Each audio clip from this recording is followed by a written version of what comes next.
السلام علیکم ویورز، جاوید صاحب اسٹرکٹ ٹورڈز لائٹ کے ساتھ ویورز آج ہم انشاءاللہ جو پہلا چیپٹر ہم نے سٹارٹ کیا تھا اس کا لیکچر نمبر 2 ہے، یعنی نظریہ پاکستان کے حوالے سے آئیڈیالوجی، اس پہ ہم بات کریں گے۔ تو اس کا جو دوسرا آج لیکچر ہے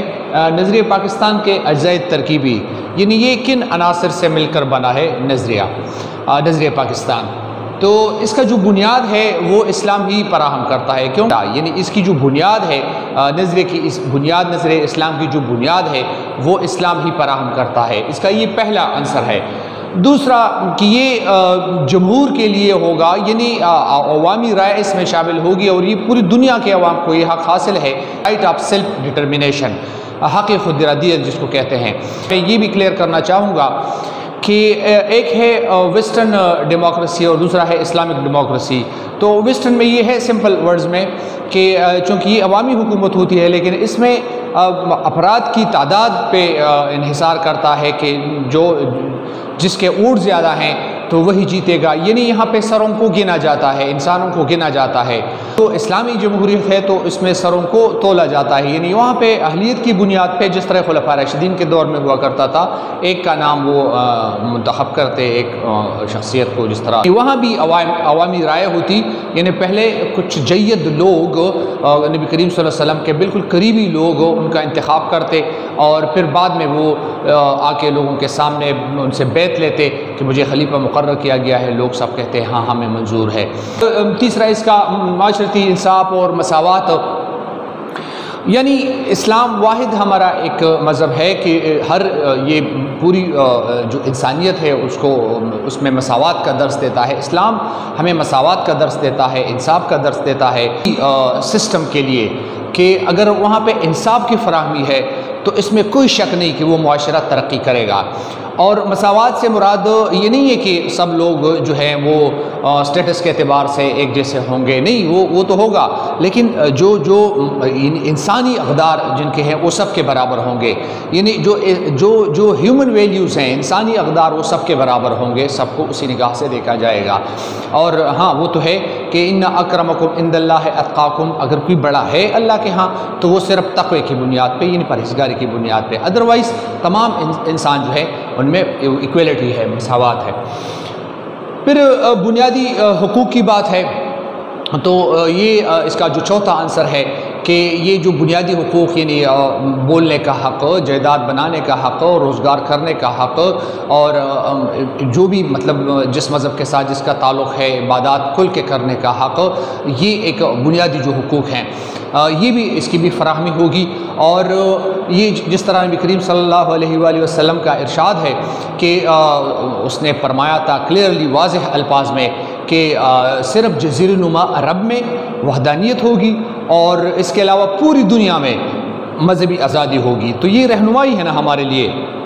کہ اگر ہم ان کو یہاں پہ مذہبی آزادی دیں، مثلا مندر ہے، ہندو جائیں بھائی آپ عبادت کر سکتے ہیں کیونکہ نبی کریم صلی اللہ علیہ وسلم نے اجازت دی ہے، صرف وہاں اس طائف، مکہ، مدینہ، جزیرہ نما عرب، وہاں پر اس طرف اشارہ تھا اس زمانے میں،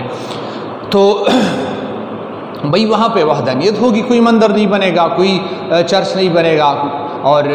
صرف مسجد وہاں پہ ہوگی، تو کوئی گردوارہ نہیں بنے گا۔ تو اب یہاں پہ اگر میں کسی کے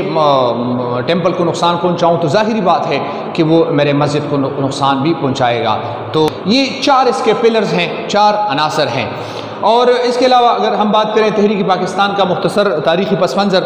یعنی اصل میں پاکستان جس کو ہم کہتے ہیں نا، پاکستان کا مطلب کیا؟ لا الہ الا اللہ، تو یعنی اسلام کی جو ترویج ہے اور اس کا جو پھیلاؤ ہے کہ اس کا جو مرکز ہے وہ تو مکہ ہی ہے، تو وہاں سے یہ کس طرح اس خطے میں پھیلا، کیونکہ بعد میں یہ مطلب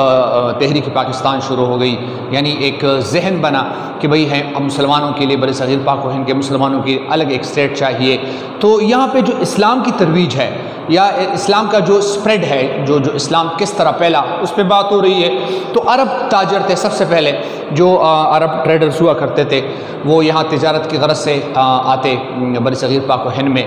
اور ویورز انہوں نے باتوں سے اسلام کو نہیں پھیلایا اس خطے میں،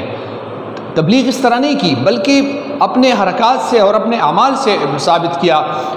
ان پہ ظاہر کیا کہ ہمارا تعلق ایسے مذہب سے ہے کہ ہم جھوٹ نہیں بولتے، ہم کاروبار میں دھوکہ نہیں کرتے،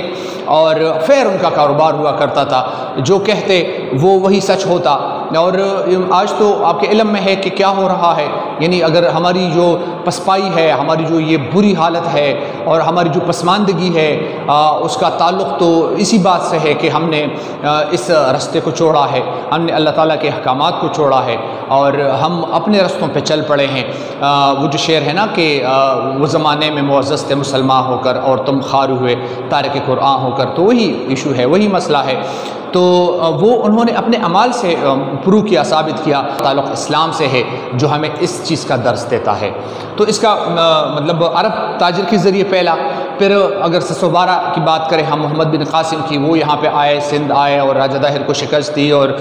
پھر وہاں پہ زندگی گزاری، اور پھر جب محمد بن قاسم وہاں سے ملتان شفٹ ہو گئے، چلے گئے، ہجرت کر گئے، تو وہاں کے مقامی لوگوں نے، ہندوؤں نے اس کے مجسمے بنائے۔ یعنی مجسمے کیوں بنائے؟ کیونکہ محمد بن قاسم نے جب وہاں پہ اسلام کا جھنڈا گاڑا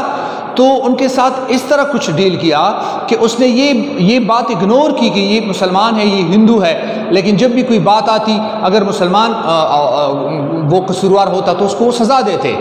اور اس نے ایون وہاں پہ جب وہ جنگ ہو گئی دیبل میں، پتہ ہوا دیبل، تو اس کے بعد اس نے آرڈرز جاری کیے کہ بھئی جس کا کوئی ٹیمپل کوئی نقصان ہوا ہے تو ان کو کمپنسیٹ کرو، ان کا نقصان بھرو۔ تو ان کے اخلاق اور اس طرح کردار کی وجہ سے وہاں پہ بھی ہندو جو تھے اسلام کی طرف آ گئے، کنورٹ ہو گئے۔ محمود غزنوی کا دور 1005 میں شمالی ہندوستان میں یہ جو خطہ تھا، تو یہاں پہ محمود غزنوی چونکہ وہ بھی اسلام سے پیار اور محبت رکھتے تھے، اور اس کی پیار اور محبت کی وجہ سے اسلام یہاں پر پلا پھولا۔ پھر اولیاء کرام کا بہت بڑا اس میں کنٹریبیوشن ہے۔ اس خطے میں اگر اسلام پھیلا ہے تو ایک عرب ٹریڈرز کی وجہ سے جو بنیاد تھی، اور پھر جو محمد بن قاسم اور شہاب الدین غوری اور یہ جو محمود غزنوی،